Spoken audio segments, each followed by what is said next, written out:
Our mission is to give people the tools needed to create sacred space. It's really that simple. While it's easy to say, the actual practice of creating a sacred space that's really safe for people to go through a process really does require a lot of specific steps that we need to take to enter into a sacred space. There are certain activities we can do once that space has been created, and there are certain steps that are needed in order to close it up in a good way. People are coming together in this day and age to share their gifts. And we've really found that this is the time where people are looking for new skills and talents, opportunities and tools to share the gifts that they do have. So we're hoping to be able to allow them the space and the openness to start to build up their confidence in order to offer these gifts to the world.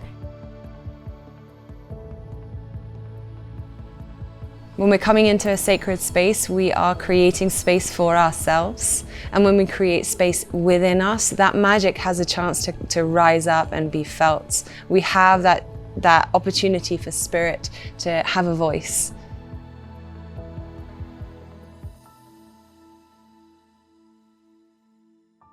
Kobe, Ananda, and Gia, they are three beautiful spirits.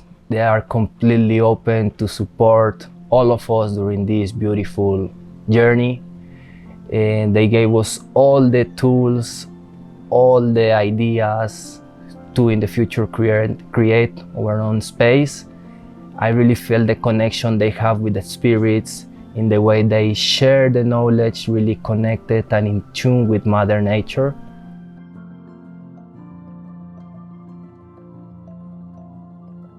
My experience at the Sacred Space Holders Retreat was absolutely incredible. Sacred space is a place where people can be vulnerable and can really express what they're feeling in a way that allows them to feel empowered. Sacred space is a reverence for an energy that is in one way bigger than us, but in the same way is us. And so it's coming into that realization of the divine within, and then allowing that to be expressed in ceremony, in a ritual, or a way that honors something that connects all of us together.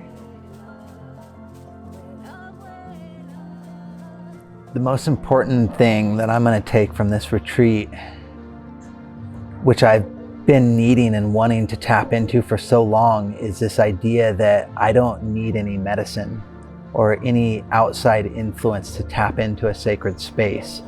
That me in my sobriety, I am spiritual, and I don't need anything else to remind me that. And by doing so many ceremonies in such a short time and doing them in a sober mindset reminded me that I don't need anything else but just to show up, create a sacred space, and then watch the magic unfold as I tap into this unseen world that I always thought I needed something else to get there, and I don't.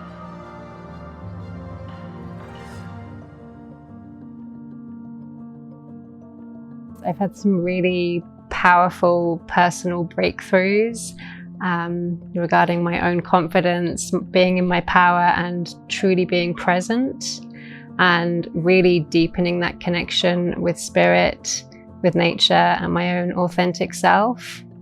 Professionally, I've learned a lot about holding space for whatever may come up in people's own transformations, how to really take care of myself as a space holder, and how to really up-level my offerings as well. Ceremony is a time to sit back, reflect, and recognize the things that we have achieved. Reflect on what no longer serves us, to release those things, and from that space move forward. When we hold on to things that no longer serve us, or we manifest the things that we want but don't recognize that, it's almost as though life and time passes us by without taking a moment to sit back and really appreciate what we have created and understand that we can be in a space out of choice as opposed to circumstance. I get lessons inside of ceremonies and sacred spaces that I've been able to take forward and integrate into my everyday life. From a place of slowing down and being able to go in and contemplate in a really supported space has enriched my day-to-day experience and allowed more freedom of expression for me overall. The more that we can help facilitate the clarity of the channel and the clarity of the self-knowing, the more every interaction becomes sacred. So I feel like that's our job. And if you've been called to do this work, do this work. Do the work. And come here and get the tools, you know, you're ready.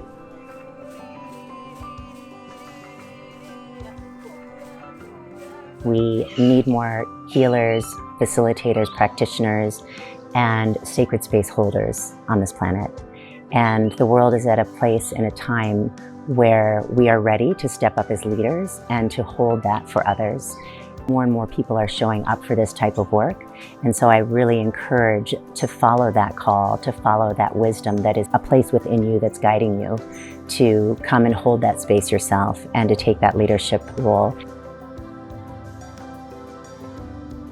Our hope is that all of our participants walk away feeling inspired, to go into their communities, to create ceremony, to create sacred space, to create transformational offerings. It's something we all have the power to do. It's in each of us already. And what we're teaching and what we're showing people is giving them some tools so that they feel ready and prepared and inspired to go to their communities and take these offerings out into the world. Right now, the world needs us to step up. Right now, if you have that voice inside you, please, please allow it to come out. We all need to rise together. This is the time. Now is the time to support each other, to lift each other, to create these spaces for mutual support, and to remember where we came from. Sacred space is opening a portal for communion with the divine, for something that's beyond this body, this mind. And I truly believe this is the key.